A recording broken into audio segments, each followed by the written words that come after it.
I know. Not it.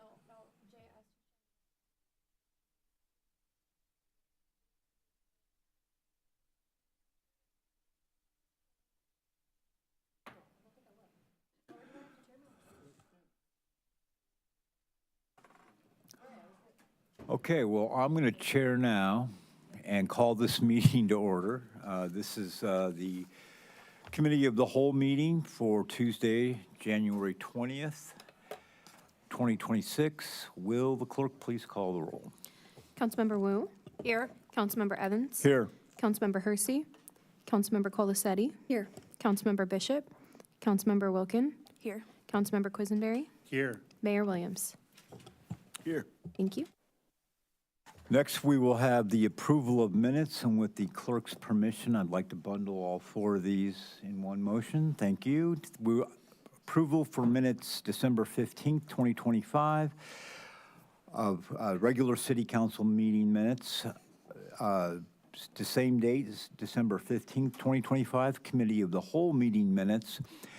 January 5th, 2026, city council meeting minutes, and January 5th, 2026, Committee of the Whole meeting minutes. Does anyone have any substantial corrections? I Grace. would move approval, and I do have a comment. Go ahead. You want a Oh, second? is there a first? second for the seconded? There's just a small date correction on the minutes for 1/5/26 Committee of the Whole meeting that I believe the clerk's already taken care of. Yes, the minutes that were sent in the packet, the date in the header also shared the 12/15/2025 minutes because those were the ones that were written first. And so in our template, we just didn't get that updated. But the minutes are in fact all correct. We just need to adjust that date. Thank you.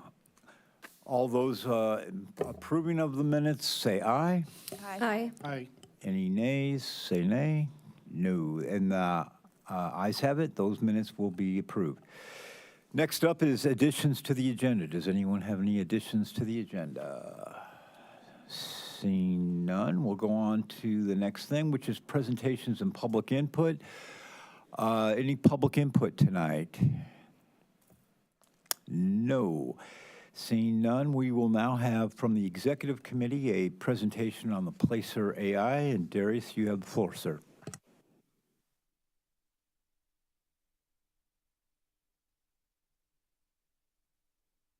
What broke?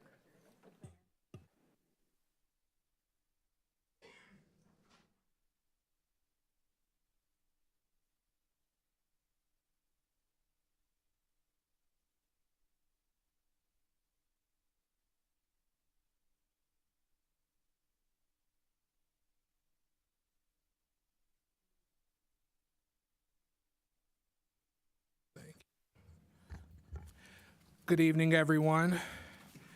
So I am here today to provide a presentation for Placer AI, one of the softwares that we have on our surveillance ordinance list, to give you more information as to what this database is, how it's utilized by us, and any protection that the website provides in regards to individuals' privacy.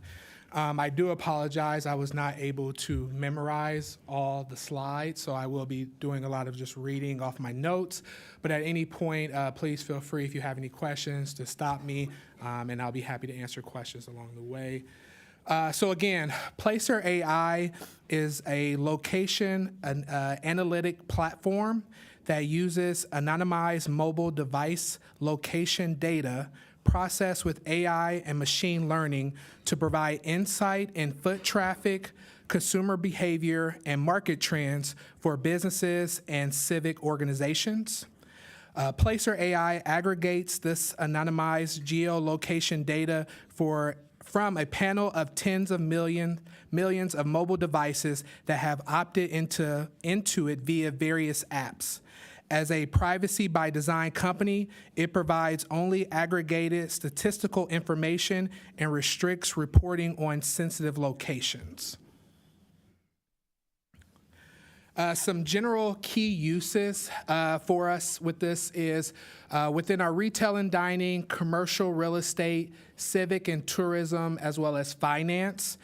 To go into a little bit more detail in regards to all of those, for retailing and dining, optimizing store performance, selecting new sites for expansion, and analyzing cannibalization risk between locations. So this is a wonderful tool in regards to if we are looking for, if we have a location who is looking to utilize their outlots, let's say Myers, which is going to be one of our examples, if they come to us with the ask of helping them as they advertise this, it can go into the details, in particular for cannibalization. So rather than finding other options of retailers that are similar to Myers, we can function this data that it does not show up in the reports we pull. And again, I'll kind of go into that a little bit more into one of our examples.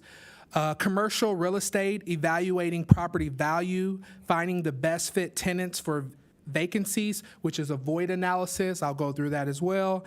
And monitoring return to office trends. Civic and tourism, helping local governments attract businesses, measure the economic impact of events, and identifying gaps in community service.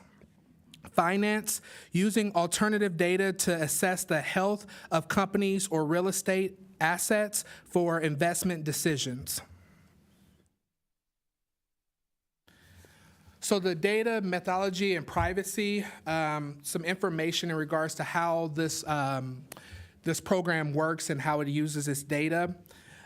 Placer AI employs, again, the privacy by design framework that ensures individuals cannot be identified or tracked through its platform.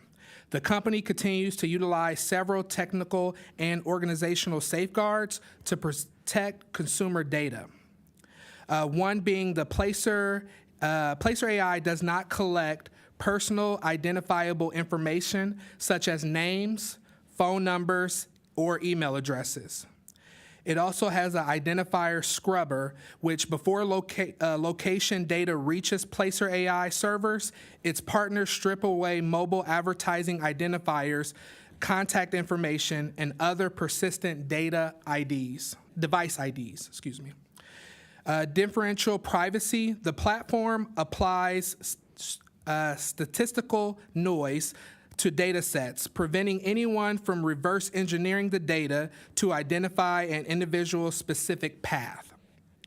As well as it has sensitive location restrictions. Placer AI strictly prohibits the generation of reports for sensitive location to prevent misuse. These restriction categories include places of worship, military facilities, pre-K through 12th grade schools, healthcare facilities, including women's health and rehabilitation centers.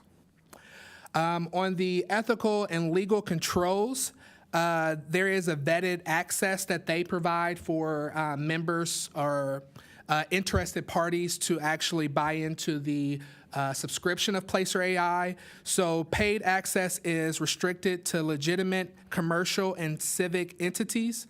Placer AI does not provide its paid platform to law enforcement agencies or advocacy groups. The platform does adhere to major privacy regulations, as well as data is protected with end-to-end encryption, and the company maintains a system and organization control type 2, which is developed by the American Institute of CPAs.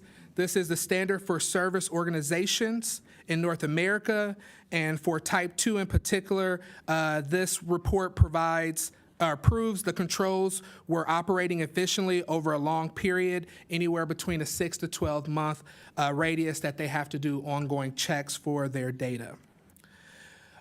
Trust service criteria, it evaluates an organization based off of 5 principles, bless you. Security, which is protection against unauthorized access, mandatory for all reports. Availability, ensuring systems are operational and meet service level agreements. Processing integrity, ensuring systems process is complete, valid, and accurate. confidentiality, protecting data designed as confidential, and then last, privacy, handling personal information in line with privacy notices.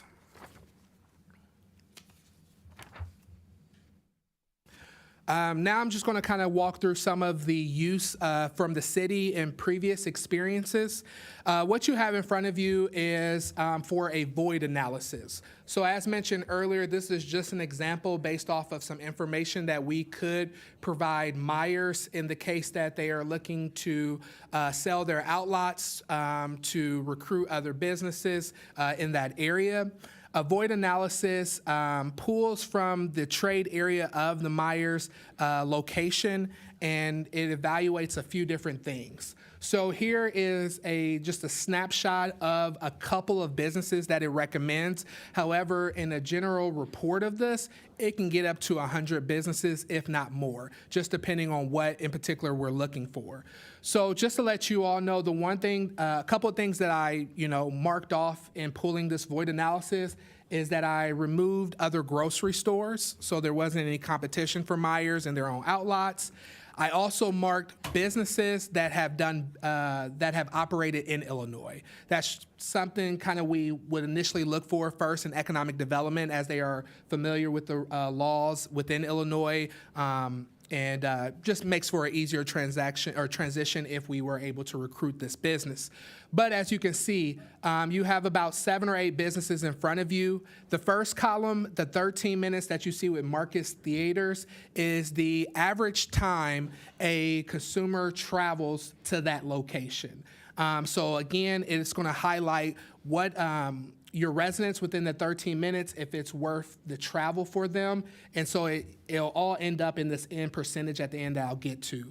The 101.9 miles that you see in that column, that is where the closest location is of that business that it's providing. So again, the idea was not to have any cannibalism. Not all businesses, such as our coffee shops, are going to put 2 or 3 in one location. So it does get to that information for us. The state and U.S., that number is how many of this business in particular. Let's go with Marcus Theater. There are 6 in the state of Illinois. There are 69 in the U.S. Again, just for us to know how large this business is. The second number, the percentages, or the next column, this is their average rate of growth. So again, if Olivia and myself are looking to try our best to recruit a business in there, this will give us some type of idea if there's already interest shown in this business to grow, whether in the state or in the United States. Let's go down to row 2 for Cinemark. As you see, they have a negative 16.67% for the state and a negative 1.88% for U.S. So ideally, they are closing their doors. So that wouldn't be a company we would reach out to, although the last number that you can see, the percentage, is the value that they have in that area. Do they meet the customers that are in your area regarding who are shopping at Myers? So it evaluates this and pretty much provides a percentage, as in 100 to 0, of how realistic this business would fit in that area. So although it's 97.5%, meaning it would be a great addition to that area, there are other things that we will have to take in consideration to see if they're worth recruiting or passing their information on to Myers. So again, this is a void analysis, something that we will ideally do for South Philo as we look to support and create a plan for there. It will help us to identify locations or businesses that can go there. Also with Placer AI, they pull off of the national chain. So your mom and pop stores won't be listed on there. However, that doesn't limit us from using this. In the case of, as you see, our 4th row is City Barbecue. That's just a clear understanding that a barbecue space would do well in that area. So we could still use this information to contact our local investors, our local entrepreneurs who are looking for that opportunity to take on a business. Hey, are you interested in opening up your own barbecue location, bless you, under your own name or whatever it may be? Or are you interested in becoming a holder of these businesses And once again, what is the opportunity for us to connect you, for you to have a change for yourself? Another city use, in particular for us, that we were excited about this information during the COVID-19 was the recovery dashboard. One thing I do really want to highlight in this is if you look at the retail chain's foot traffic recovery over time. So this is identifying the amount of individuals within this time span, but it's not telling you who that person is, where they're coming from, where they're going in this data. But it does show us if we decide to support different categories, whether retail, service, restaurants, we could pull this information up to see how they're doing. This is specific for Urbana, Illinois, and we can compare ourselves to other cities to see how businesses are recovering. Again, this information can help us in recruitment if we're looking at a particular category of a business. Is that business something that is on the rise as it's recovering out of the pandemic?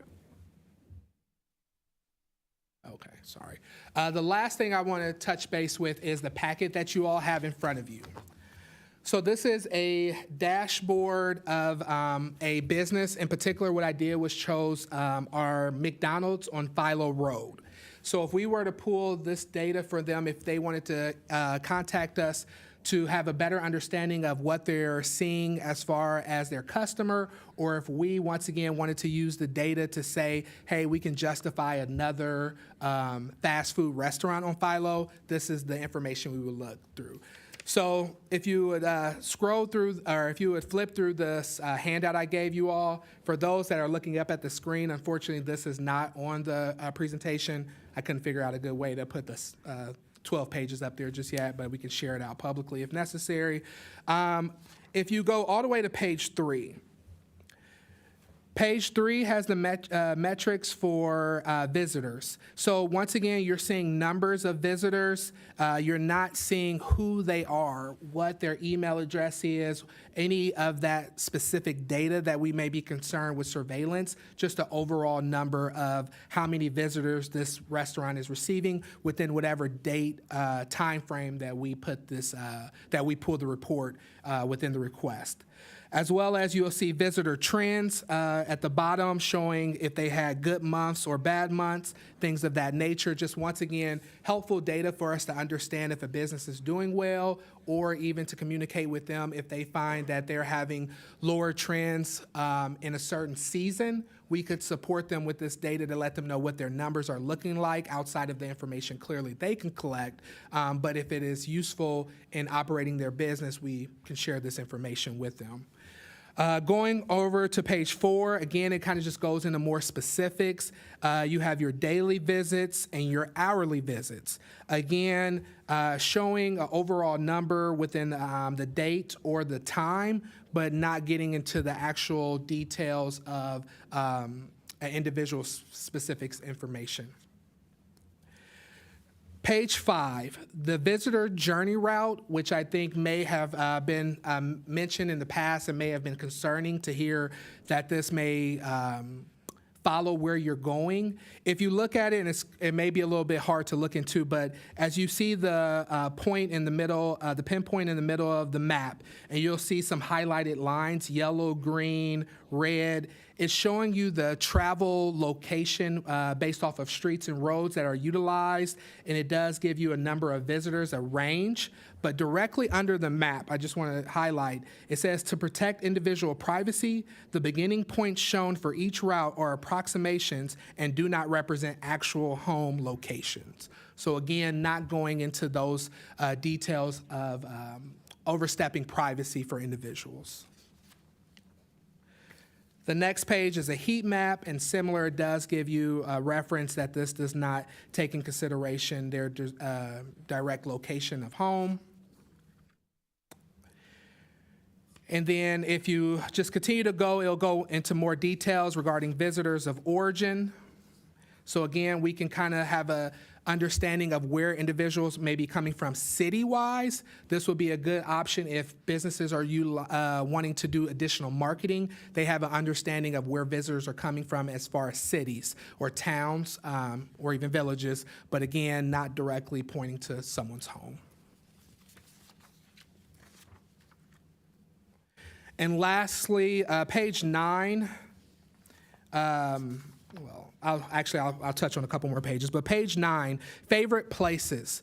Again, it gives us a list of what this has identified through its mobile apps as to where people are going to from McDonald's. It doesn't show a destination of their home again, and remember that there are several locations of sensitive there are several sensitive locations it will never identify, but again, just pointing out, people that are going to McDonald's, they typically will go to Walmart, Myers, Pine Tree Plaza, Urbana Crossing. Again, to highlight, this may be a possibility of some cross partnership with businesses if they can identify a route that's being used or a favorite place within itself. Again, for us, it may be considered that, hey, if we're doing something out of the box in our marketing or supporting their marketing, these may be locations within that route that you may want to market in because these same consumers shop at this McDonald's as these other locations. So the first one was favorite places. The second one are prior and post compare. So again, individuals leaving Myers typically may stop at Walmart, and then on the other side are your posts McDonald's. On the post side of it, after you leave McDonald's, for some reason you're deciding to go get groceries, even though you have a hot meal in your passenger seat. And then last is your trade area coverage by distance. Again, just having an understanding of how much of a population is coming from how far away and how far people are willing to travel for your business. Oh, sorry, excuse me, there was page 12. Again, there are traffic volume. As you kind of follow through the pink, which I think they're all kind of pink and purple, highlighted roads in this map, again showing you where people are coming and going for this destination. Again, it will just show you their hot routes, but it does not go into details as to tracing you directly to your resident. That is some general information regarding Placer AI. I will be happy to take as many questions as possible, and if I can't answer, I'll be happy to reach out to Placer AI, get that information, and get it to you all as soon as possible. Question, Mary Alice. Hi, thank you, Darius, for the information. It's an interesting product. I have several questions, but I'm going to start with two and let other people have an opportunity. So I want to know what apps people are opting into this Placer AI. It would be good to know. It doesn't have to be every single app, but kind of a list. And then you mentioned that they have partners, and I would like to know who those partners are. Okay. In particular, I think it was the mention of how they scrub the material before it gets to Placer AI. Those partners do the scrubbing for them. Gotcha. Yeah.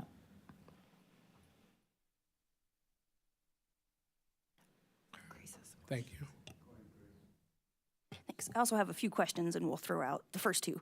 One was also Mary Alice's about the apps, but additionally, what percentage of people are accounted for with that they estimate?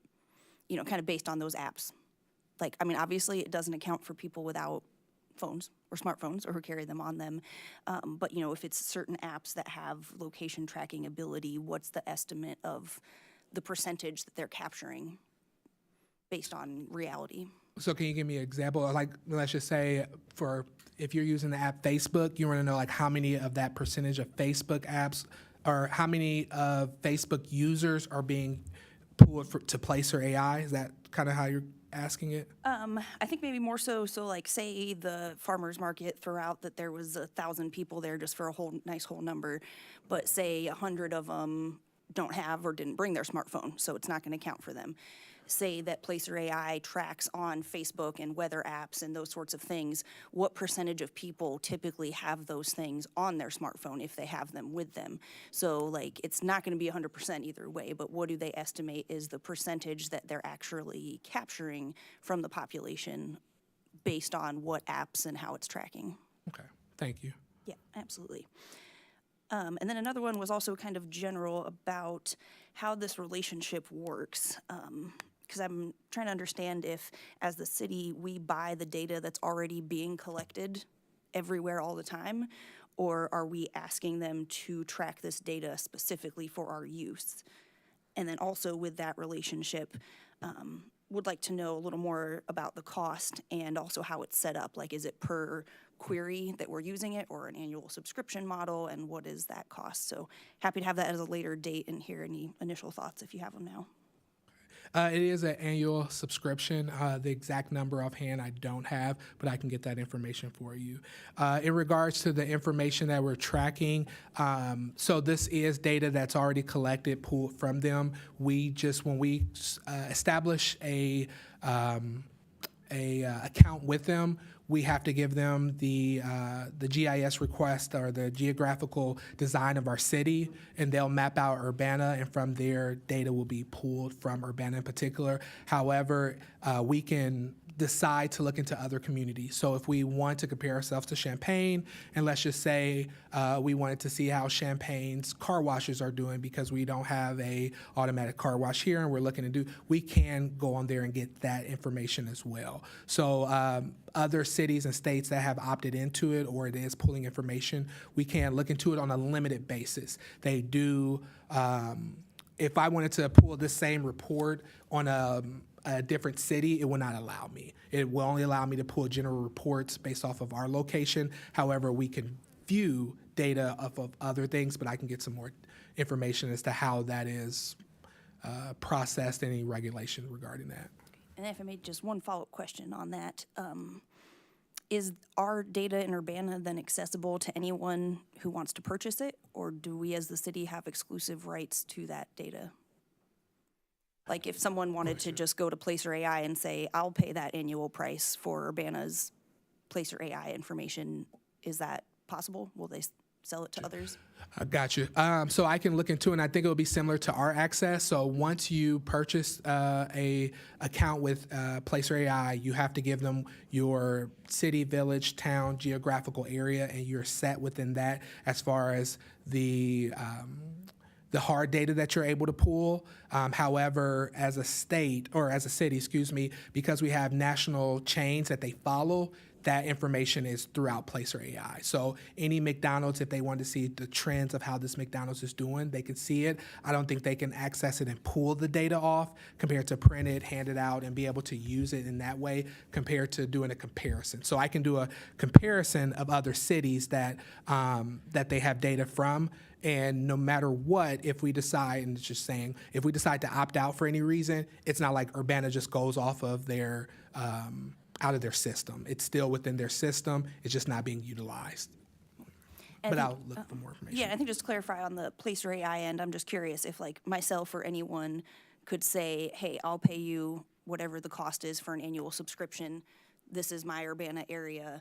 I want like all the full access reports, or is this something only open to like government bodies or something like that? Yeah, so for accounts, it is vetted for civic organizations as well as commercial real estate, any type of real estate business. But as mentioned kind of before, they wouldn't allow just a one-off law enforcement to purchase the property. They wouldn't allow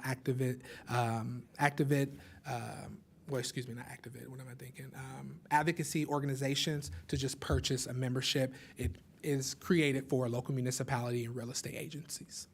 Thank you. Thank you. Jaya. Yeah, thank you so much. This is really helpful. Yes, kind of a follow-up in terms of the data access piece. How does this work in terms of like, could this information be FOIA'd if we have, a physical copy, right, and we print it out?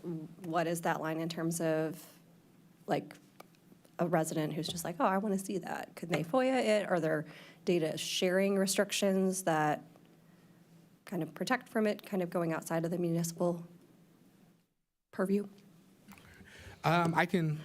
I don't think we have anything necessarily in writing or held by Placer AI for it. For what we have utilized it for is we've only shared it with our business that we are working with. So for example, in the past, this has been used for the Rose Bowl parking lot. So that information was shared out to them as well as to council when we did a report on the evaluation of the success or in need of improvement of Rose Bowl. We were able to do foot traffic counts, which again is an approximate number. It's never 100%. I guess the good takeaway is whatever that number looks like. So if we're seeing 300 a day, most likely it's more people because everyone doesn't get followed. But we have just shared that with businesses that has approached in the past, or if we were out to support them in any way, we've gone that route. But I can get some more information. Anyone else with questions? Go ahead, Mary Alice. I knew you did. Yeah, I just have a couple more. So I was curious, at least for the Meyer one that you showed us, I felt like some of those companies were random. Do you put in different kind of types of companies that you're looking for? Yeah. Yes, so you can, we can be very specific if we want to. So what I did was I left every category open except for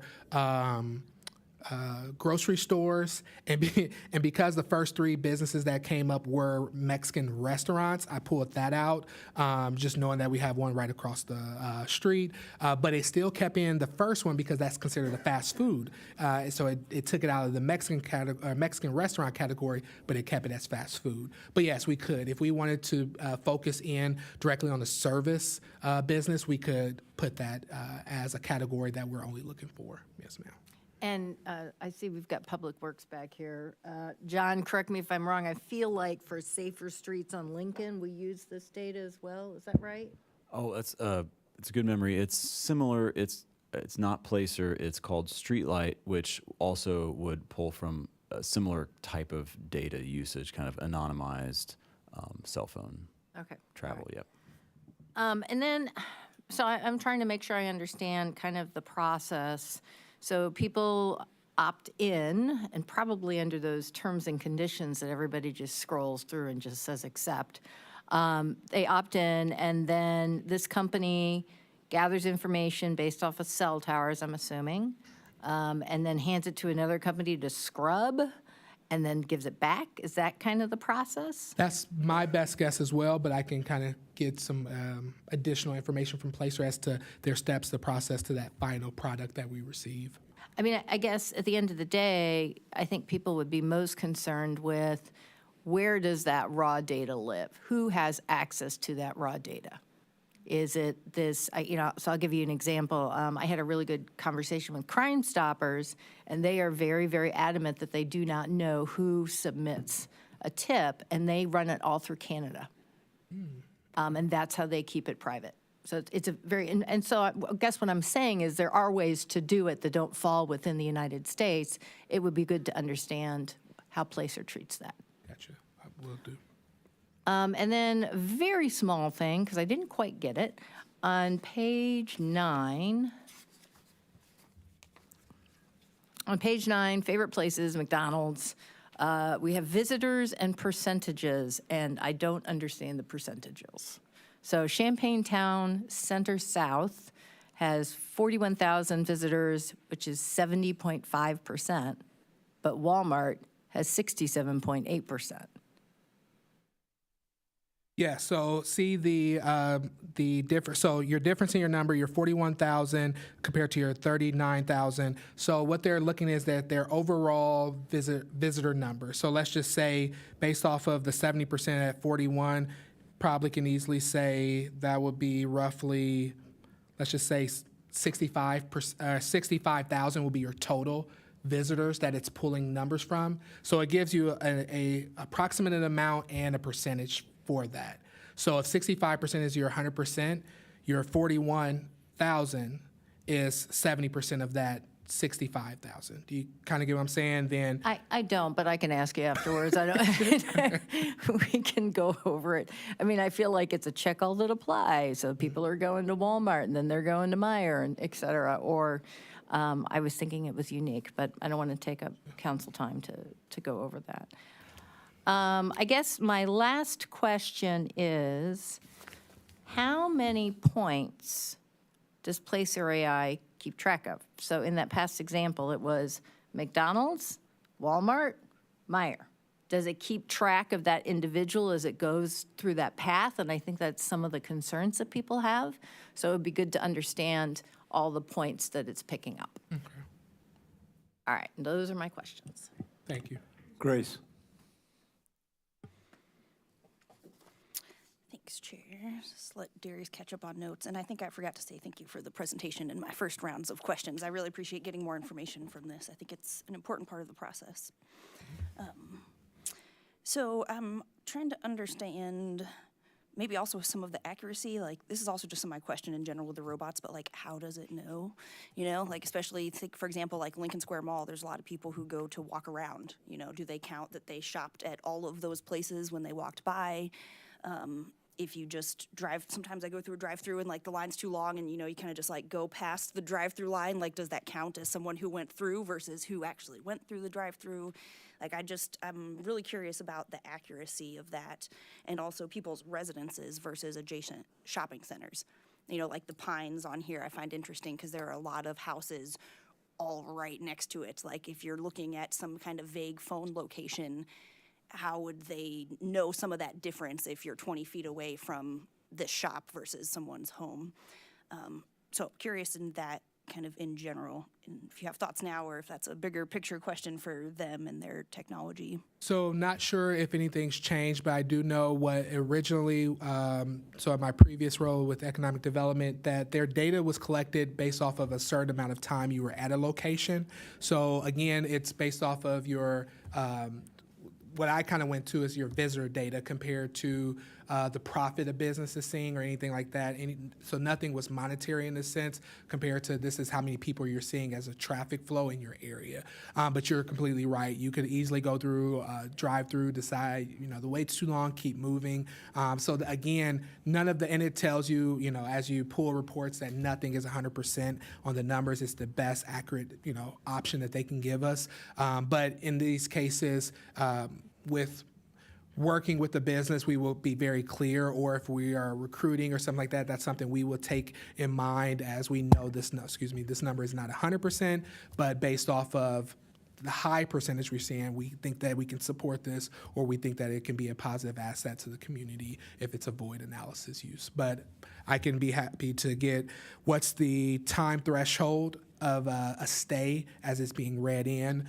One thing they will also add is it is very difficult for them to pull off of large shopping centers because once again, you do have multiple businesses in one area. So you usually, and funny enough, we had Marketplace Mall called us when we first got this, like, can you share your data? We were like, you're in Champaign? No, we can't. They bought it themselves. But they had the understanding that it wasn't Foot Locker or Ross or somebody inside the mall, it was the mall owners. And they were more concerned about how much traffic flow they're getting and where is it coming from as far as what hot streets so they could do some additional marketing as they were attracting new businesses in. Thank you.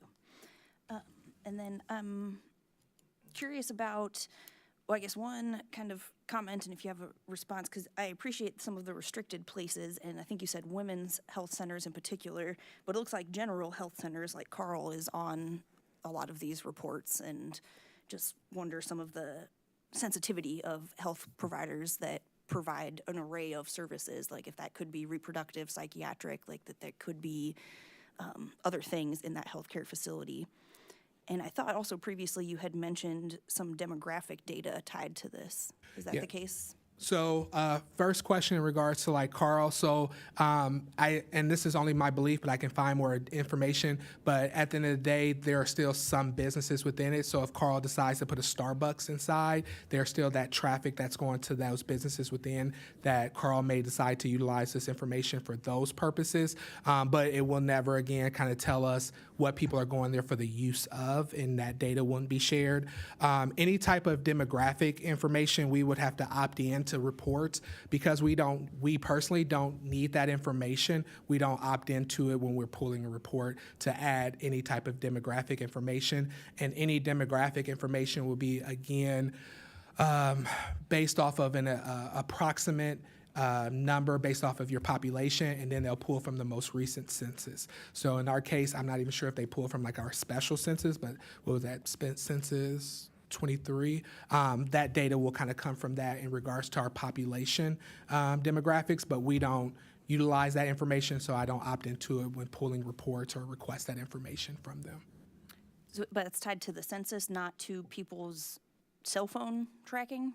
If we were to opt into it, it'll tell you census 2023 or whatever, and you can like kind of choose a census if you decide to go that route, but we don't have any desire to share that information or use it ourselves. But it does say you're choosing based off of census. It doesn't say, do you want to pull African American phone records? It pulls it off of census records that it shows us as an option. But would it show you, like, for this McDonald's scenario, could you say, if we did want to opt in, say, what's the average, like you mentioned things, I think maybe like education level or salary of the visitors? Like, is it tracked to the people's individual phones? And I don't know if it's from phones or it's general information from census. I can get that information, but I know when we initially received the presentation from Placer, that was like, oh, this is something you can get. We had no desire, so we never pulled into it, but we knew that was kind of a red flag in a sense for us, but we don't utilize the information, so. Thank you. Yeah, I would be curious in more information on that because it seems like there's no way the census could tell you that stuff about McDonald's visits in particular. They have to be getting it from cell phone tracking if they're going to provide that. That's all for my questions for now. Thank you. Again, really appreciate some more information and looking forward to learning more still. James? Do they disclose as a part of this whether the location that they're using is actually one reported by the phone or an estimate based on triangulation from the tower?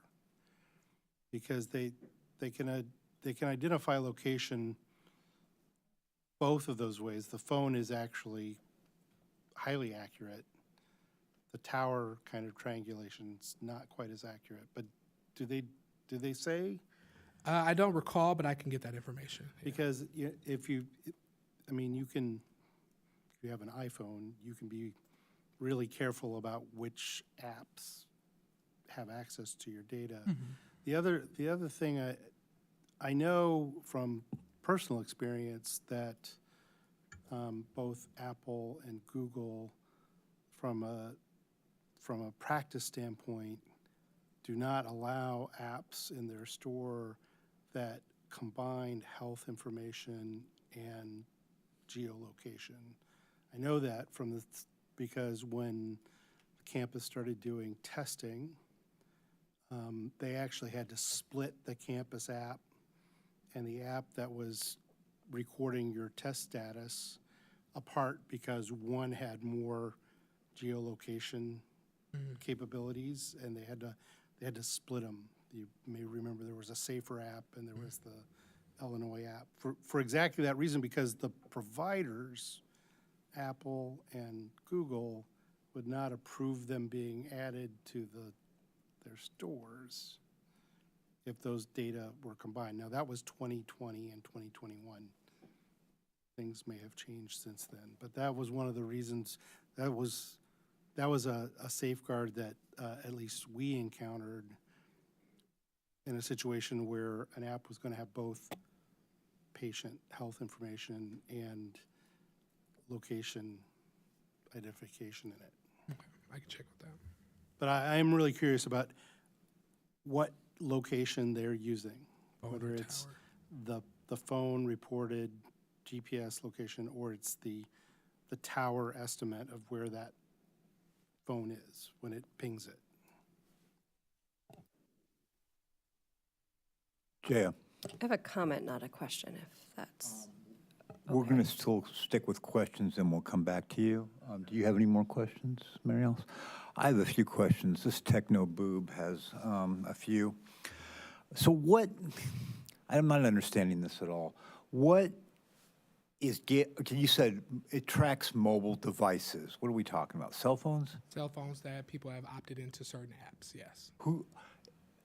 So it's okay, is it the Wi-Fi in the building that's reading the app, or what, how is it getting recorded? It's most likely, so I don't think it's anything to do with your Wi-Fi, because you can be off of Wi-Fi on a tower. Right. But any apps that it has a partnership relationship with, that it is utilizing the information based off of a person opting into location in that app. So that was one of the questions, was what apps are people opting into? So I'll get a general list of some of those apps to be shared out, but that's how. Okay, so the app is giving away the location of where the phone is at, right? Okay. Let me ask you this. So the employees at McDonald's remember the armed robber came in around 1:30. Can this system provide the Urbana Police Department a list of all the phone numbers that went in from 1 to 2 p.m.? No, we don't have access to, and again, it goes back to them scrubbing information before it even gets to their platform. We don't see phone numbers, email addresses, personal home location, anything of that nature. So if they called in, we would not be able to utilize the software for that service, no. But it can somehow track racial demographics? I mean, but it's going off a census, like what would be the likely percentage of people going to that location, or?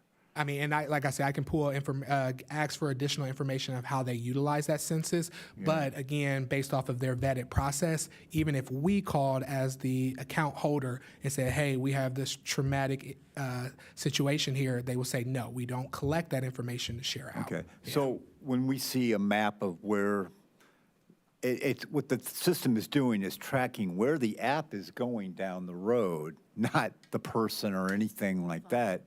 It says, well, yeah, the phone. But the app on the phone is what's getting tracked, right? Yes. Okay. Any questions? And if not, we'll go to question. Yeah, I do want to understand this census component a little bit better. It doesn't make any sense to me whether it sounds like the way you describe it is they're predicting what the demographic would be, either based on the origin of the trip or the census tract it's currently in, or what. That just doesn't seem to, that doesn't make sense to me. So if Yeah, we I'll get could more understand what the source of their demographic. I'm going to predict that there are also apps that share demographic information and they're pulling it from that, but that's just my suspicion. This will make you suspicious, won't you? Okay, any more questions? I mean, that I want to follow up on that. I mean, I guess, could the system then track, if it's tracking your traveling, it also, the app in the phone will tell it where you parked and find your address, right? No, so it doesn't utilize any personal locations. As it mentioned before, it scrubs that out, so we don't see it. So if you go to your handout, page 5, right under the map, to protect individual privacy, the beginning points shown for each route are approximation, and do not represent actual home locations. So again, it's one of those things where, and I think it was Councilmember Mary Alice was asking like who owns that raw material and who's the scrubber. That information may be with them, but once it gets to Placer AI, that information doesn't make it to Placer AI. So her question, like, where is that That raw data, stored, yeah. would be good to know. Yeah, then. I'll get that information. Thank you. What's the raw Okay. data, yeah. I think we're ready for comments, Jay, if you want to do that. Yeah, thank you. So again, I really appreciate this. I will say that this does actually reinforce for me why I'd like for us to have a conversation across departments in terms of surveillance, because you're giving us the answers to the questions that we have, right? Community members aren't going to even know what this is other than, oh, the city has this thing that tracks where I go from place to place. I think all of your answers, as well as the areas that we would like some more information, is really helpful. And it shows that the city is doing its due diligence and understanding how are we using data, where is it? And I think going through a process of saying, okay, this falls into this bucket. It's not like we have to reinvent the wheel every single time. It could be, for this kind of technology, heard, that there's something very similar that we've used in terms of looking at traffic behaviors too, right?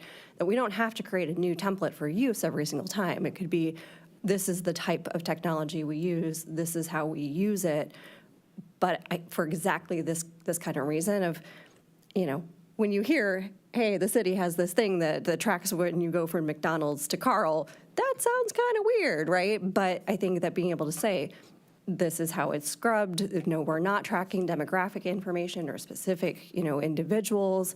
It just helps with that transparency. And I know that this was a lot of work to pull it together, so I don't want to make it sound like, okay, every single thing we have to create a new policy that's specific to it. But I think that, the goal with the surveillance ordinance is to set a certain standard for a process. And we're never going to have these conversations if we just say it's only the police department. And I think that we've gained a lot of really important information tonight, as well as areas that we would like more information as well. So I would just say that this information is really helpful. I think it does kind of speak to that commitment to transparency for our residents, but also reinforces my belief that we should be incorporating all of our departments into the surveillance ordinance. Grace? Thanks. Yeah, appreciate and echo some of those comments for sure. I'm also curious and not convinced about an opt-in policy. My understanding is that the U.S. does not require opt-in, and opt-out policies are perfectly fine, unlike European Union things, that there's likely no active consent and there's an opt-out policy that's obscure and hard to find. So I object to this opt-in concept. I'd be happy to be proven otherwise, so happy to learn more about it, but I am skeptical that that's the case based on my current understanding. I definitely agree that this highlights the need for the surveillance and having oversight and transparency from all departments, I think, to communicate with the public how we're using their tax money and how the city is using this tracking information that's being produced, and to prevent any potential abuse from happening in the future. I think it's a strange reality, like you said, that we do have these random phone apps that I'm not aware of. I've never seen an opt-in or out of any of this tracking, and I'm probably being tracked by multiple things on my phone and don't understand the ins and outs of it. And there are companies that are tracking very intimate location and demographic information. I believe that they track me around on my phone and know that my age and race and maybe income and a whole bunch of other personal information, and are tracking my movements all around. And I understand that then it's, glad to hear it's apparently scrubbed, and that's kind of a process to get some of that information out of there, and appreciate how, we can hopefully learn more about that coming up. So definitely understand that this is not the city doing all this tracking, that this is the strange technology reality that we live in today. But I think it is definitely important that as the city, we're being really upfront about how we're using it and what we're spending to use it. And I think that the ordinance would address just those things: a justification for use, our policy for using it, and the costs, and an approval. And I think that all makes sense. So I really appreciate starting the conversation here, and looking forward to learning more. So thank you. Anybody else with comments? Mary Alice, will you take the chair? Sure, I'll take the chair, and the chair recognizes Chris. Thank you. Let me give you one it's understandable that investors with large amounts of money want to know if their prospective business will be profitable. And they're going to want data like this to make those predictions and estimates. And I'll give you one happy story where this kind of information actually produced a good result, and that is when Angela Bradley went after that $2.4 million state grant. This kind of data was used to prove to the state that a Ward 3 grocery store would be a good bet. And it was scary information. They knew how many times these people in this neighborhood went to the grocery store and what kind of purchases they were making. It was just spooky. I didn't like it, but it helped them say, you can have $2.4 million. The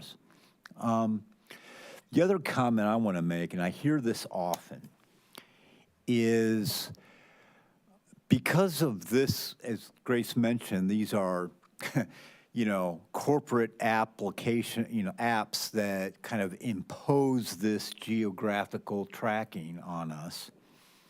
And the excuse is often given, hey, in this day and age, your cell phone is tracking you all the time. So other forms of surveillance devices ought to be done and ought to be accepted because it's just the age we live in.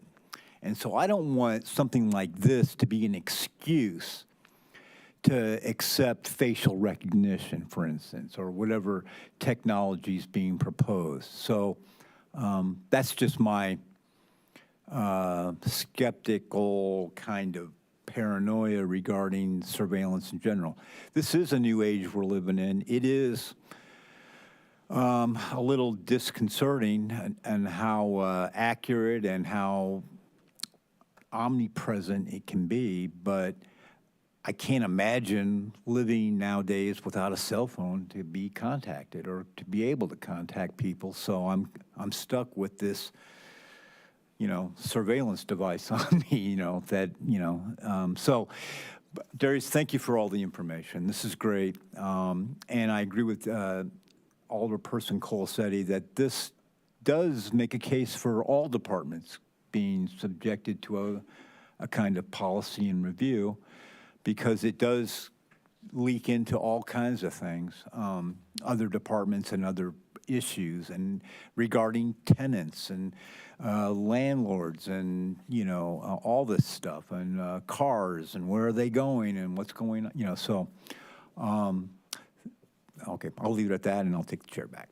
I will relinquish the chair back to Chris. Okay. So I'm guessing we're done. Thank you, Darius. Okay. On to the next thing, which is staff reports. Are there any staff reports? And Darius looks tired, so probably not. Okay. And that takes us to new business. And we'll start with resolution number 2026-01-003R, a resolution for improvement under the Illinois Highway Code, a state motor fuel tax for Florida Avenue from Wright Street to Hillcrest Street, and Public Works. And Mr. John Zeman has the floor. Thank you. Good evening, Council. All right, so we're here to talk about the Florida Avenue project, the 1.3 miles of improvements from Wright to Hillcrest. Talking about one step of that, but so what is the ask that we're here for? This is a MFT resolution asking for a resolution to appropriate $1.25 million of supplemental state MFT funds for this project. This is going to be an administrative step that is related to Budget Amendment number 6, which Don is going to present after this item. So these are definitely related to each other. So why is there a change here? Because when we went to apply for the RAISE grant, which we eventually were awarded, after the fourth attempt,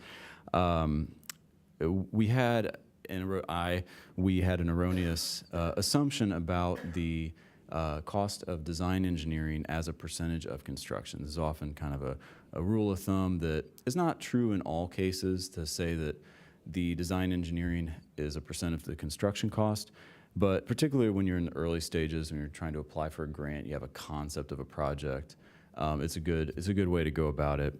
And unfortunately, we used a 10% of the construction cost for all of design engineering, where, now if you look in our capital improvement plan, you'll see what we typically use is 20% of the construction cost for the all the engineering that goes into the studies and then the like creation of plans for bidding and whatnot. So this is really just correcting an earlier error, and we knew we were carrying this along with us in the last couple of years of our budget. Wanted to just wait until we actually got the proposals of the actual costs from our consultant before coming to you guys to ask for the additional money. So just, it's a case of like, well, we kind of knew this was coming, but we anticipated that we could absorb it, so we wanted to wait till we had the real numbers. Got the real numbers. We're in negotiations for the second phase of design with our consultant now, and so that's why I'm coming to you today. Want to talk briefly about where the Florida Avenue project is. We're nearing the completion of the phase 1 part of design, which is studies and getting things like environmental and cultural clearances, getting the large design decisions figured out and approved by the state and the feds. And so we're coming to a close on that within the next month or two, when we'll pivot and move into the second phase of design, which is where we're preparing bid documents for construction. We're moving towards a bidding in late 2027 for construction, hoping for construction to begin in early 2028. Still working towards, utilizing that RAISE grant, that $9.95 million RAISE grant for construction costs. And so what we were talking about, again, before you today is for the remainder of the kind of the engineering that goes into getting the project ready for construction. The MFT resolution before you will cover the full amount that we don't already have, the full amount of the remaining costs that we don't already have accounted for. But we are going to be planning to approach CUOTS in a couple of weeks, early in February, with a request to amend our federal grant that we're using to pay for design. So currently we're using a surface transportation grant that we obtained through CUOTS to pay for 80% of our design costs.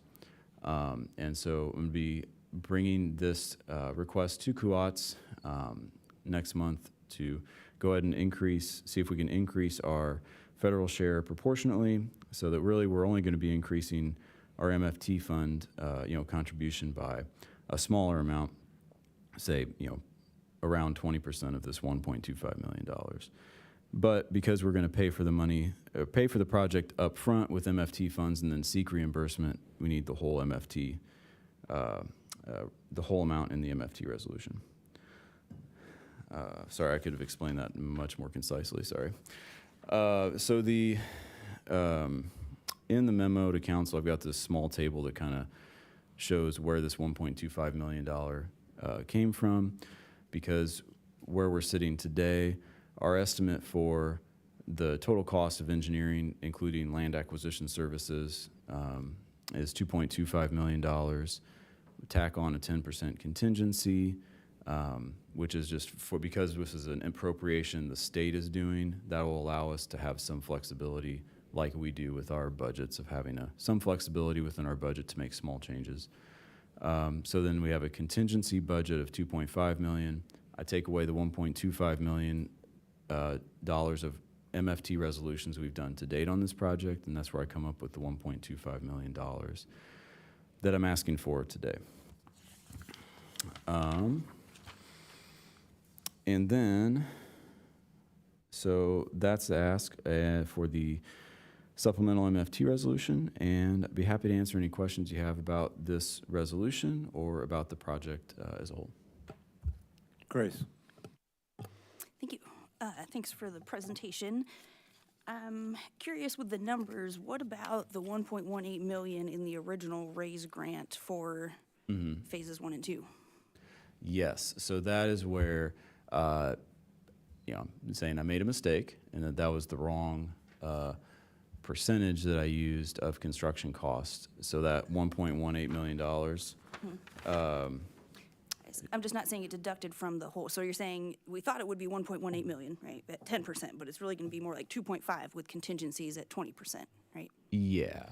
But in the RAISE grant, I guess, like, maybe information about the grant itself. Do we have that money? Like, what about that money? Because we're putting in 2.5 million ourselves. What about the 1.18 that was originally in there? Are we not Sure. subtracting No, that difference? I follow you now. So in the grant application, we have to talk about what's the total project cost.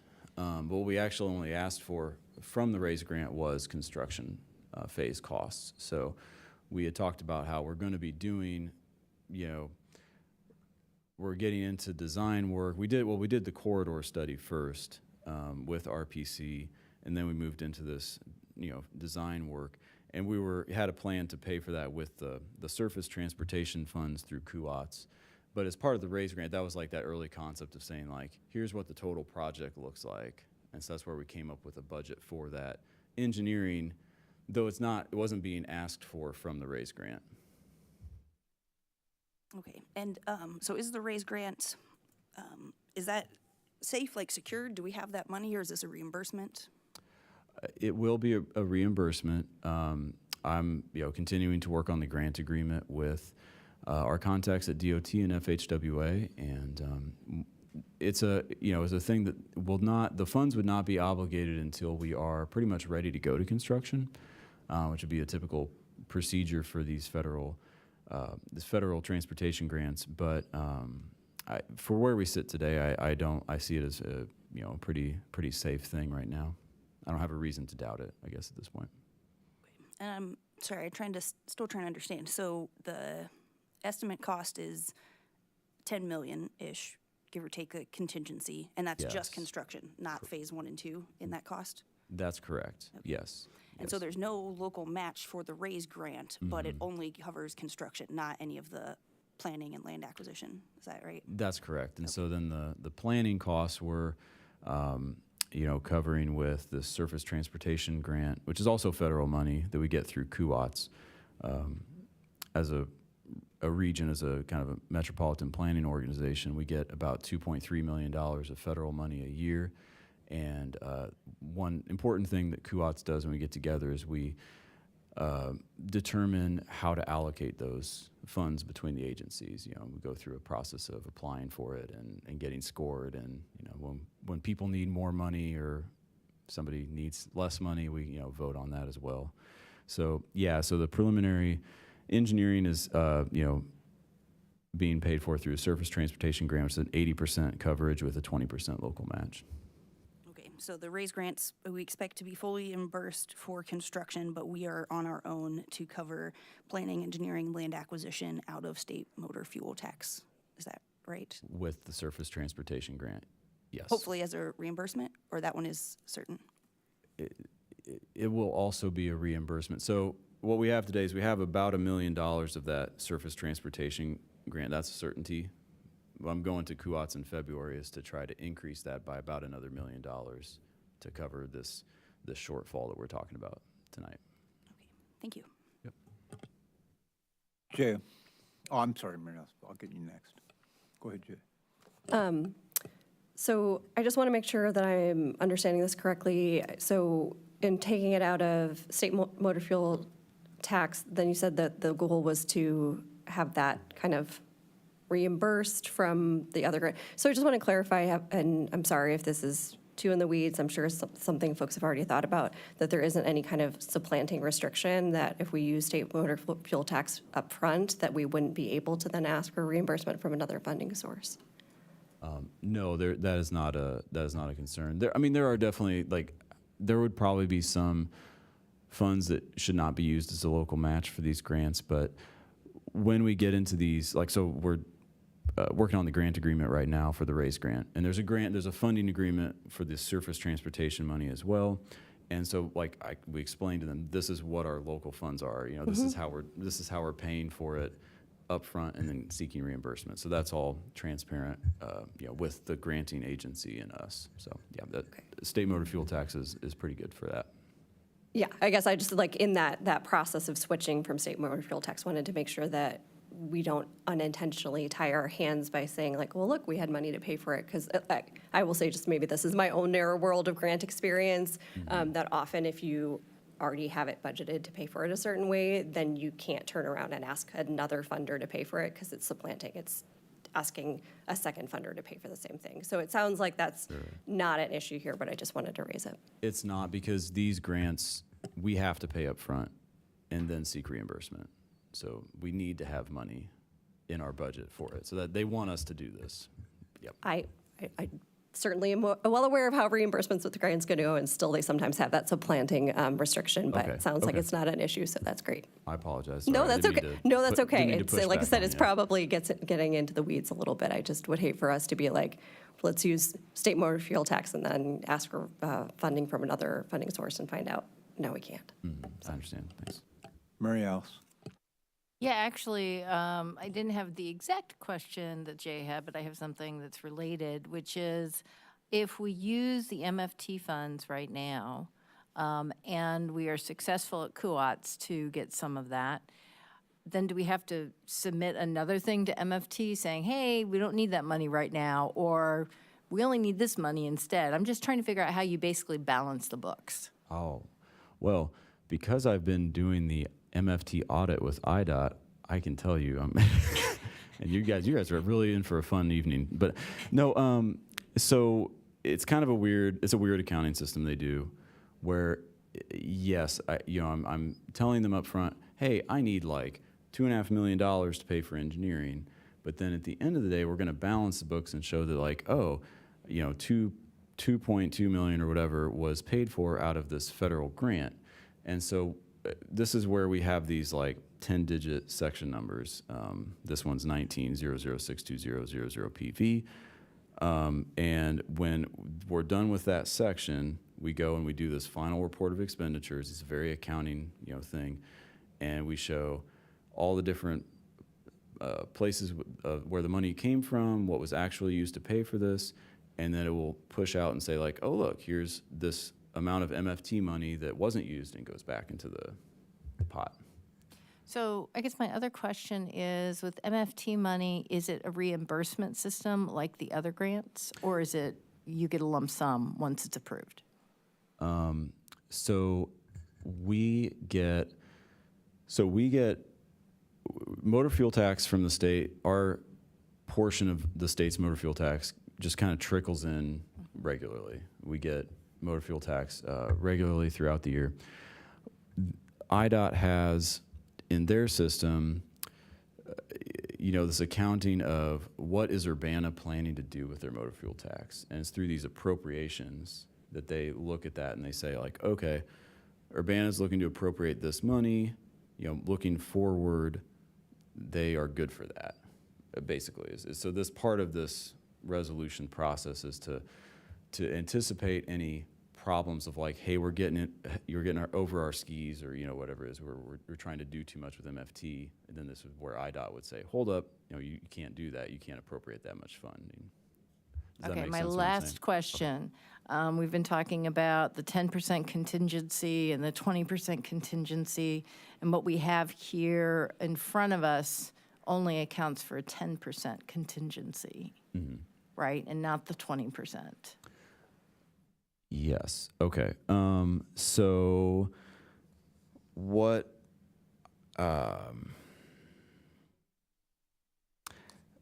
Yeah. So for this particular action here, so we're the budget amendment that we're going to bring to you in a minute.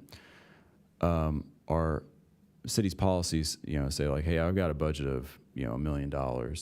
I'm allowed to do a budget transfer administratively plus or minus 10% of that budget. If we do an appropriation with IDOT, there's no flexibility like that.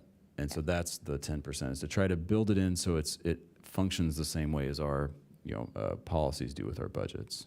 Okay. So it's, all right. it's really more of a administrative thing. Okay, thank you. Yep. Grace? Thank you. And then can I clarify, those are kind of separate though, right? Just the general 10% contingency versus our planning and engineering going from 10 to 20%, right? Yeah, Those there's a are lot. separate Yeah, things, there's right? a lot of different meanings to these percentages. Yes. So like, in here, like the construction cost estimate includes a contingency at this point because we're kind of in the earlier stages where we don't really know everything that we may still as we go through phase 2 design, we may still pick up some additional costs that we weren't thinking of right now. And yeah, the 10 to 20%, that's, you know, the estimation of what a engineering fee would cost at concept. You know, compare with like right now, what I have in front of me is, you know, a consultant went through and was like, okay, I need to create 222 plan sheets, and it's going to cost this many hours to do that. So this is very, like, this is a real thing, like the real cost here. Thank you. Yeah. And then also, since you mentioned the budget piece, it looks like the budget amendment is for 1.3 million instead of 1.25. Does that have to do with the 10% on the budget, or is there a issue with numbers there? We can also get that to the next item if we Yeah, want to no, chime in, but I was curious in that difference. The difference comes in is that we have a little more, it's kind of a difference between like what do we have on the books for FY26 right now?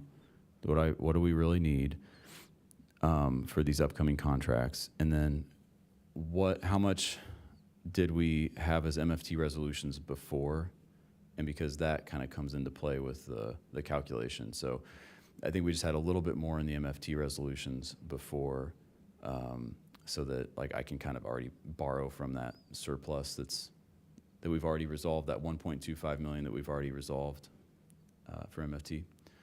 Okay, so this first item, we're just saying we're allowed to use the 1.25 million from state motor fuel tax, but then the budget amendment might have some other moving around. Yeah, because from like IDOT's perspective, they just keep this cumulative total of how much MFT money have we appropriated through resolution. But like for the budget amendment, it's like, okay, what's in the FY26 budget available, and what are the upcoming contracts, you know, coming up? Okay, thank you. Make a motion. Let me ask a quick question. John, you probably can't answer this, but I got to ask it anyway.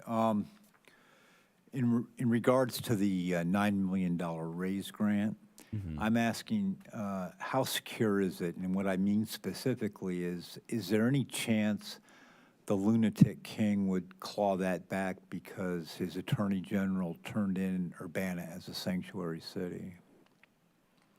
Well, I don't see something.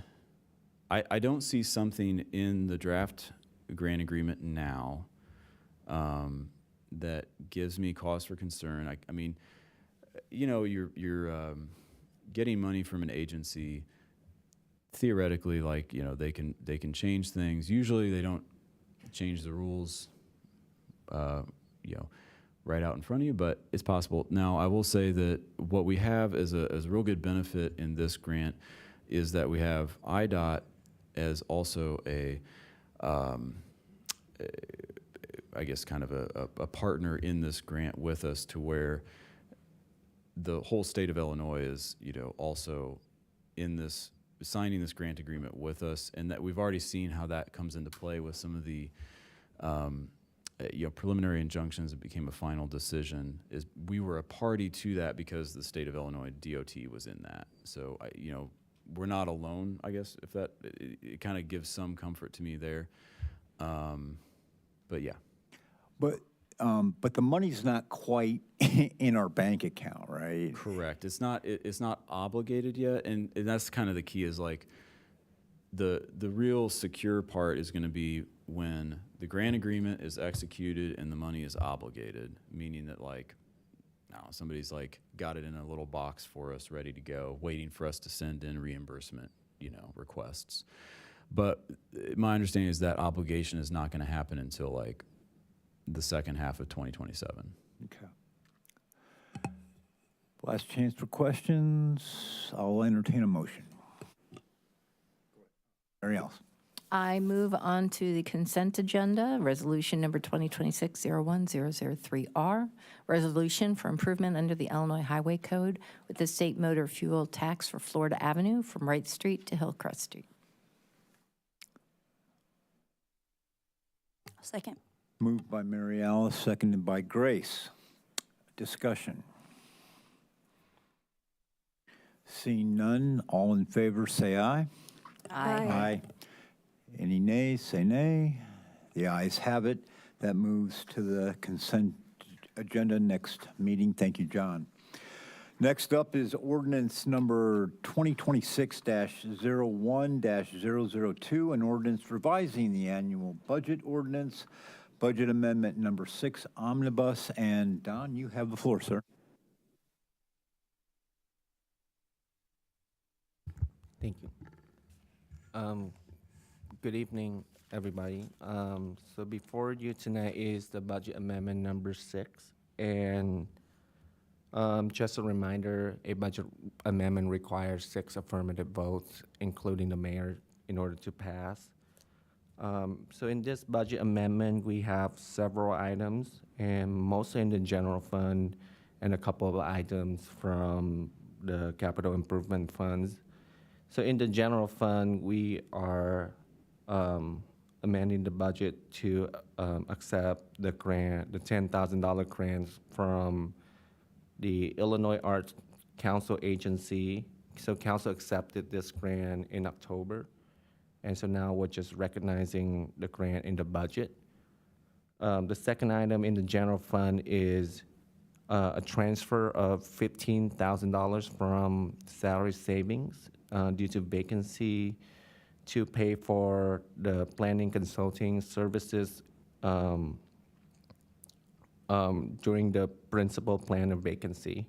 So this will help maintain the current level of service while we're hiring for a new person for the principal planner position. And the next one is we're also transferring some salary savings for the renovations of the IT division office, renovation for, we're doing the renovation for the IT division office, and the expected cost for that is $55,000. And again, this is come from salary saving from a vacant position within the executive department.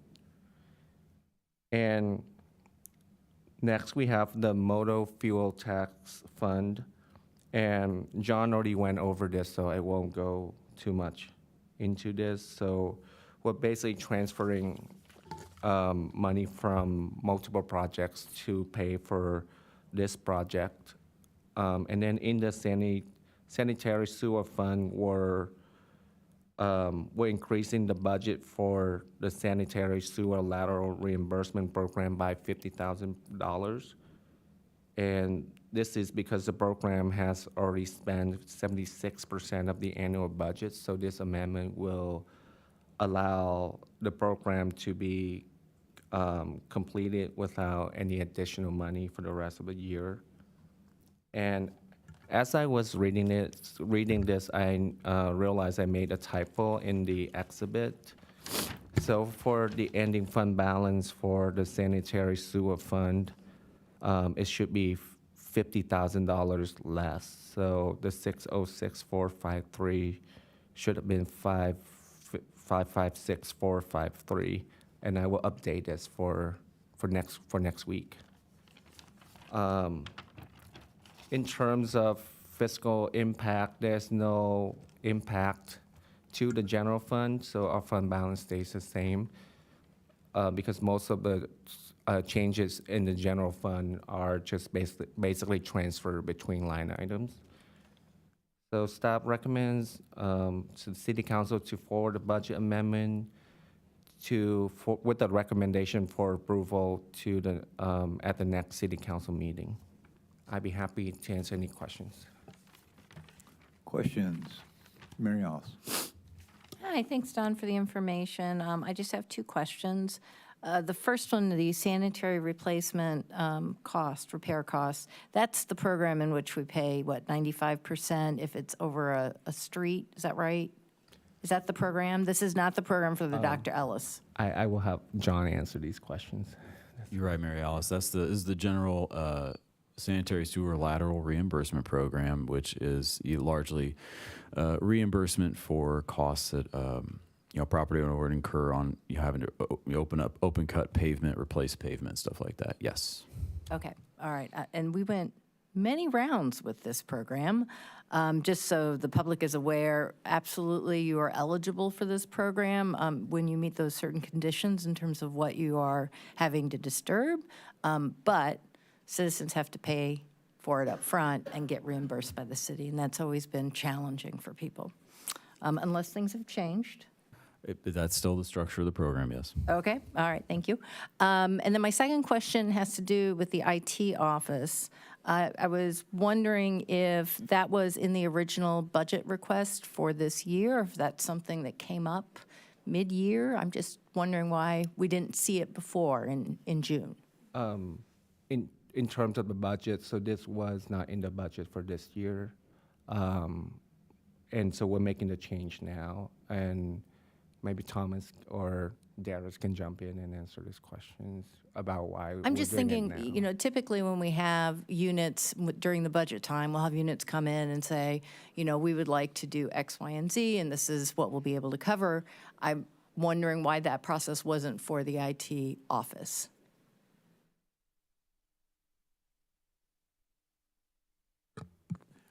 So I believe that that request initially came through IT. Again, I wasn't here at that time, but it wasn't seen as a priority. So that that funding wasn't provided for renovation. I believe the last time the IT department was renovated possibly is about 15 plus years as well. Now IT is fully up to staff, and we actually have people working within the closet of the IT space.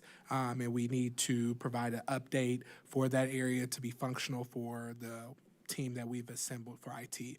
But again, the budget was prior to my time, but I do believe, based off of conversation with Thomas, that that was an initial ask. It just didn't meet the priorities at the time.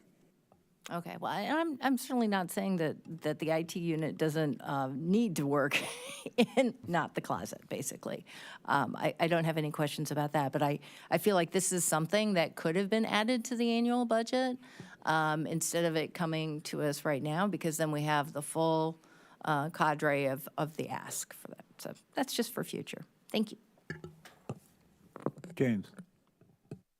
Yeah, just to follow up on that, could we get maybe the 5-sentence explanation of the renovations that are going to be done, other than just there's a closet being used?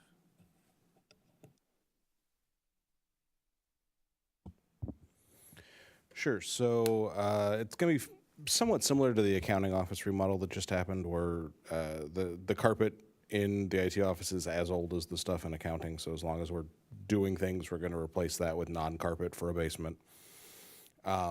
New furniture and layout for the office so that folks have desks and space, and a little bit of remodel of the space, taking out a closet wall to incorporate it more into the space itself. Is that enough? Is that kind of the detail you were looking for there? Okay. Grace? Almost lost it. Oh, yes, back to Public Works with this one probably. I guess first question, because I see Florida Avenue path that makes, Florida Avenue from Wright to Hillcrest, that makes sense, but then there's also Florida Avenue shared use path that we're taking 600,000 from. So I don't know if you could just share that, and are those not the same things? I guess I thought we were talking about the same thing when we're talking about Florida Avenue project, with the shared use path and the street being the same. Sure.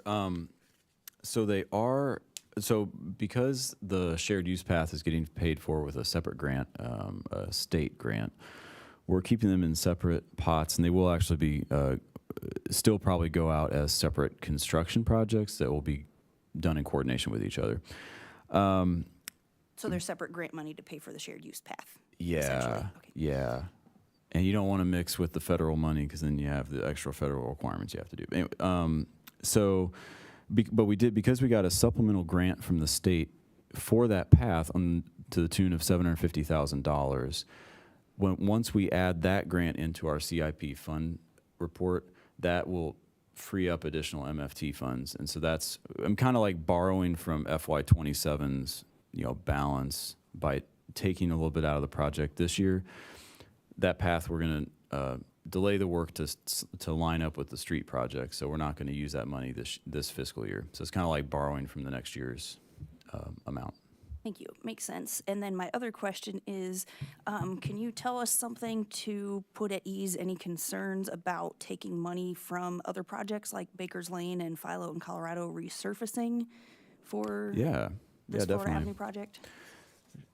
So this is, I'm glad you queued this up, Grace, so I don't look so foolish for underestimating Florida. We had an overestimate on the Baker's Lane path, and so this is just surplus money that the bids came in that much lower than our budget, and so we just have the surplus money there in the MFT balance for the fiscal year. And then for Philo and Colorado resurfacing, with those projects wrapped up, we're just kind of closing out the paperwork. We had $200,000 in the fiscal year 26 budget as that contingency during construction in case unexpected changes came, and that didn't happen. And so we just have, I just need about $50,000 to close out a few things, and so that's where that number came from. Cool. Thank you. Yep. Yeah, I'll entertain a motion. All right, I will move on. I'm sorry, I'll move on to the regular agenda since this is a budget ordinance and the mayor gets to vote on it. So ordinance number 2026-01002, an ordinance revising the annual budget ordinance for budget amendment number 6 omnibus to City Council with a recommendation for approval. Second. Moved by Mary Alice, seconded by Jaya. Any discussion? James? I just want to say that I appreciate this coming to us, particularly around refitting the IT space. Frequently, I can tell you from experience that IT staff are not appreciated. Things are not done for them in the same way. Frequently, they're working in the basement. They don't have natural lighting from windows. And so if we have been doing other offices to try to bring them to a certain level, it makes total sense for us to do this same thing for the IT staff or any staff that are in a working environment where the area has been neglected for some time or that it's not conducive to the work that's being done. Any other comments? City Clerk, can we do a voice vote or do we need a roll call? You can do a voice vote because the motion on the floor is just to forward it to council for final Okay. consideration. Okay. All in favor, say aye. Aye.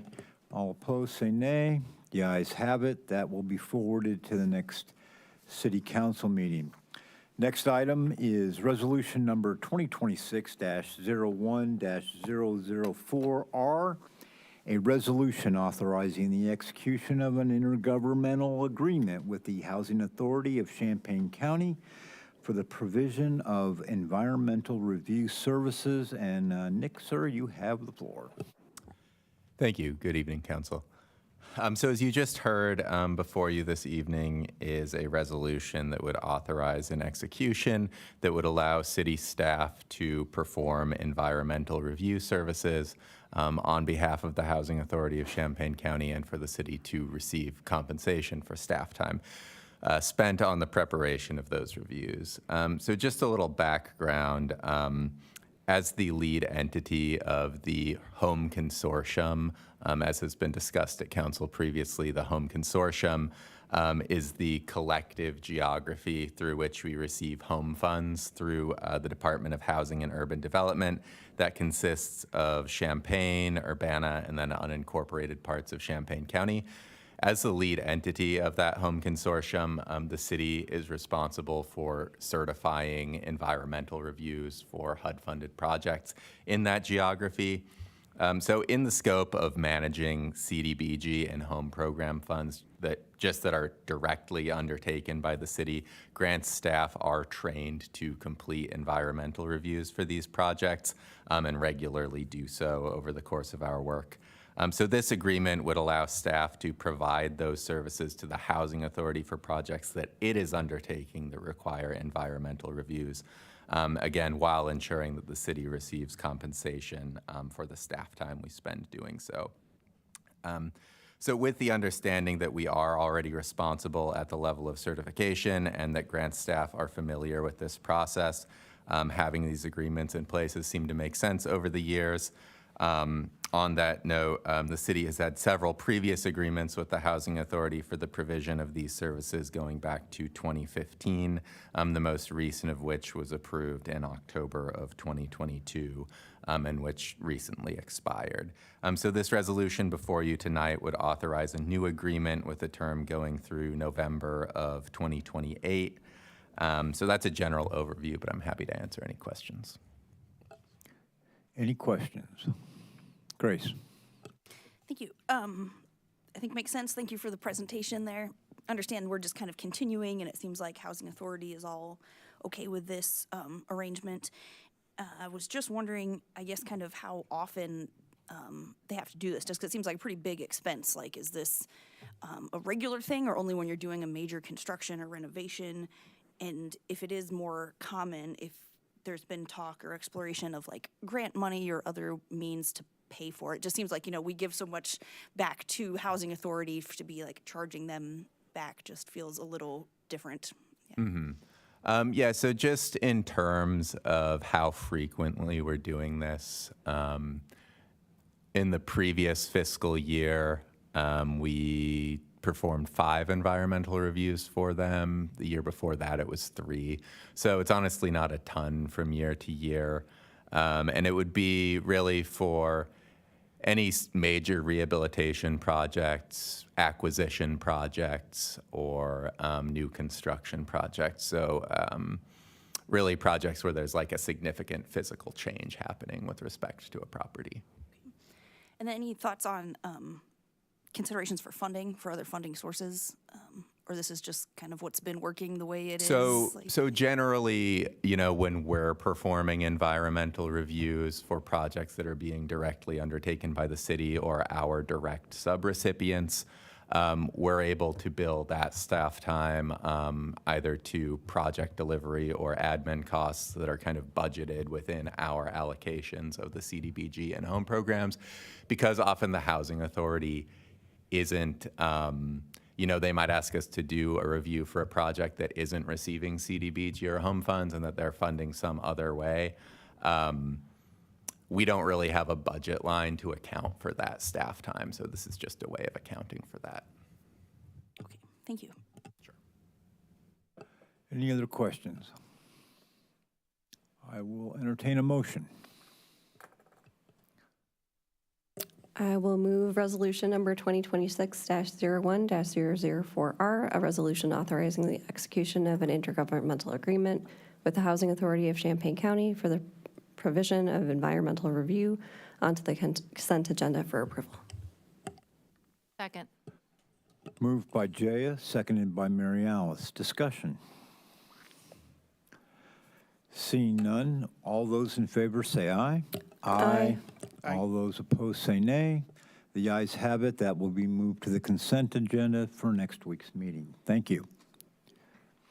Okay, next up on the item here is resolution number 2026-01-005R, a resolution approving an amendment to extend a redevelopment agreement project completion date. That would be the Race Street Ventures LLC at 118 and 120 South Race Street, and Community Development will take this. Olivia, you have the floor, ma'am. Thank you. Good evening, council members. So as mentioned tonight, a resolution is before you to approve an amendment to the Race Street Ventures redevelopment agreement, which is for the properties at 118 and 120 South Race Street, commonly referred to and known as the Fernie's High Horse development project. So the redevelopment agreement was originally authorized by the council on February 24th of 2025, and I believe that passed unanimously with 6 ayes and 0 nays.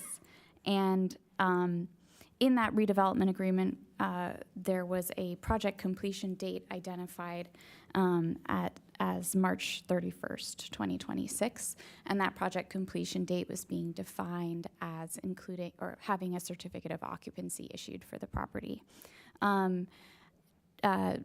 Because of unforeseen sort of construction delays and just timing issues, which the we're joined this evening by Patrick Singer in the audience, and so I'd like to ask the chair to invite him up to answer specific questions about that. But because of those delays, we've just, the applicant is, or the developer rather, is asking for an extension to October 31st, 2026, and that would be memorialized as an amendment to the original redevelopment agreement. Could the chair invite Mr. I Singer up? could. Patrick, you want to come up and sit up here? And there's a green light that you got to push, and Olivia will show you how there. And you want to speak closely so we can Okay, hear you. good evening, thank you. Do you want to make any opening remarks, perhaps, or? No, thank you for the support of the project. It's a really exciting process here as we narrow in on the completion date, but appreciate the support from all the city council members and everybody in the community that's been backing us up. Great. Questions? Anyone? Oh, thank you, James. Mary Alice. Hi, I don't have an issue with the extension that you've offered in terms of the timeline. I guess my big thing is we've been down this road with other developers who've sought extensions, and so I just wanted to ask you, how certain are you about this date, or does the date need to be later? I'm fair. I appreciate that question because I had a conversation with Mike McMahon about this exact situation where we initially I was talking about maybe at the end of August, and if I've learned anything about this process is that small things can come up that you never would have seen, especially redeveloping buildings that are, you know, considerably older than, you know, that need a lot of structural repair. So in that process, we're trying to kind of make sure that we don't have to come back again, if you will.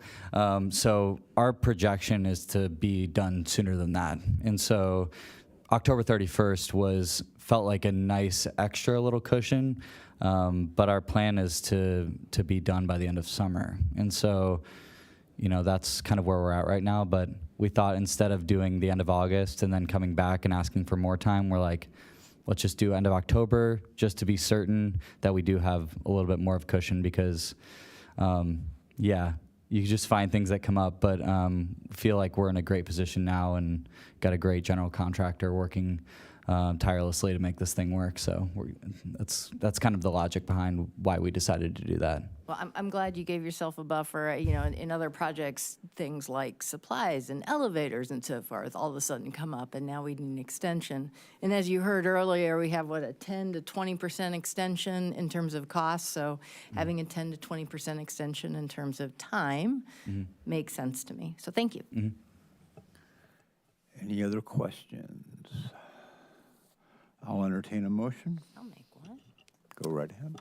I will move that we put this on the consent agenda, resolution number 2026-01005R, resolution approving an amendment to extend a redevelopment agreement project completion date, Ray Street Ventures LLC at 118-120 South Ray Street. Second. Thank you. Moved by Mary Alice, seconded by Grace. Discussion. James. Yeah, thank you for bringing this to us. I do appreciate your answer to Mary Alice's question about having a cushion in there. I also very glad to hear that you have a general contractor involved because that gives us a lot more confidence. I think some of our other delays were in a situation where there wasn't a general contractor involved. So I hope this works out. It sounds great to have it open in August. I hope that's the case. That's the hot time to be bringing a new thing on board in this town. So good luck with that. And hopefully we can see you at an opening sometime in August. Yes, thank you. Grace. Yeah, just echo that. Thanks for continuing to work on this. Sad to see a delay because there's a lot of excitement. We're getting a lot of questions about it, so there's a lot of excitement. Looking forward to it. So glad that it's still in the works. So keep people updated. That's still coming, just a little bit later, but appreciate still happening. So thank you. Yeah, and if anyone has any questions after this that come up at any time, you know how to reach me. So I'm happy to talk about progress of the project anytime. Anyone else? I want to advise the clerk that I'll be voting abstention to an appearance of a conflict of interest.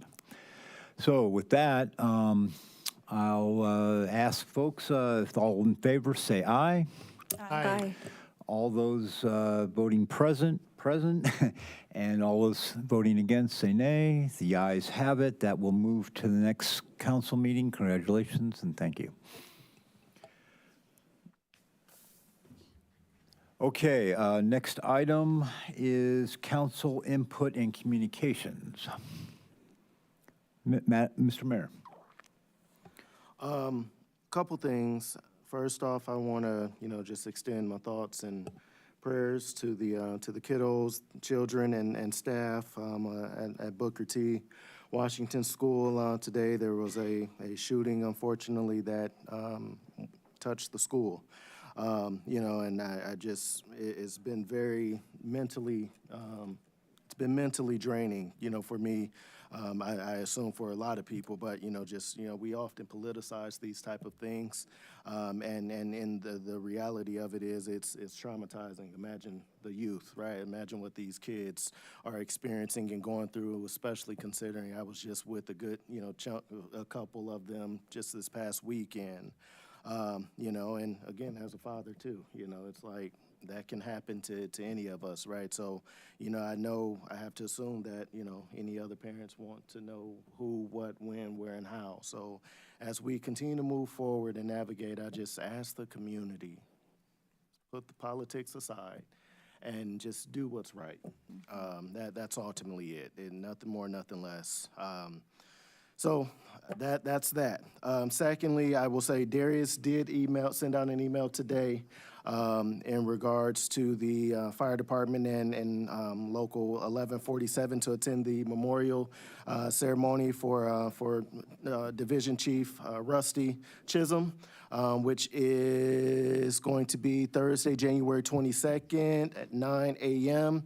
at the Urbana Fire Station number 2. So encourage you all, if you're able, to attend. I know the family and the fire staff will appreciate seeing you all there. So thank you. That's it.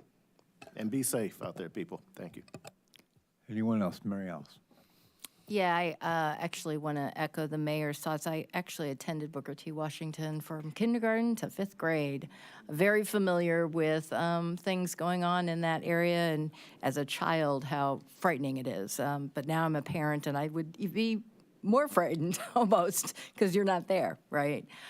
So in terms of some good news, I wanted to share that Delitzo, who is the head of RPC, the Regional Planning Commission, sent us an email today talking about a legislative update.